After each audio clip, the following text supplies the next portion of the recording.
প্রধান উপদেষ্টার কথার ভিত্তিতে ডিসেম্বরে নির্বাচনের আয়োজন হবে বলে আশা প্রকাশ করেছেন বিএনপির মহাসচিব মির্জা ফখরুল ইসলাম আলমগীর। নিজ জেলার ঠাকুরগাঁয়ে ঈদের শুভেচ্ছা বিনিময়ের সময় তিনি আরো বলেছেন, সংস্কার কমিশনের যেসব প্রস্তাবে মতৈক্য হবে সেগুলো নির্বাচন পরবর্তী সরকার বাস্তবায়ন করবে। নুডলস খান নাই তো নুডলসই খান নাই। ঈদের সময় কাটাতে নিজ জেলা ঠাকুরগাঁওয়ে বিএনপি মহাসচিব মির্জা ফখরুল ইসলাম আলমগীর কালীবাড়ির বাসভবনে নেতাকর্মীদের সাথে শুভেচ্ছা বিনিময় করেন তিনি।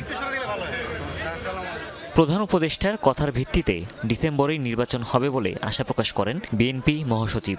প্রধান উপদেষ্টাই বলেছেন যে ডিসেম্বরের মধ্যে তিনি নির্বাচন করতে চান, সেই ধরনের আগ্রহ তার আছে।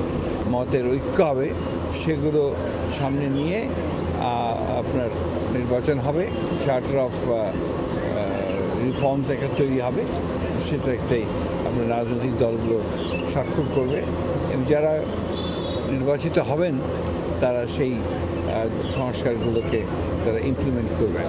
প্রধান উপদেষ্টার চীন সফরকেও বর্তমান সরকারের একটি বড় সাফল্য বলে মনে করেন বিএনপির এই রাজনীতিবিদ।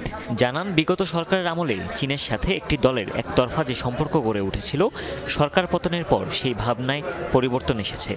সফর করাটা এটা নিঃসন্দেহে বর্তমান সরকারের একটা, আমি মনে করি যে এটা একটা বড় সাফল্য। সরকারের পরিবর্তনের সঙ্গে সঙ্গে চীন তার যে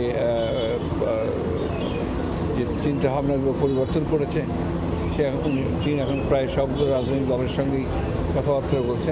পাশাপাশি জনস্বার্থে বিএনপির ৩১ দফা বাস্তবায়নের কাজ চলমান বলেও জানান মির্জা ফখরুল ইসলাম আলমগীর। চীন কমিটও করেছে যে তারা আগামী দিনগুলোতে এই উৎপাদনে এবং উন্নয়নে তারা বিনিয়োগ করবে। হুমায়ুন রশিদ, যমুনা নিউজ।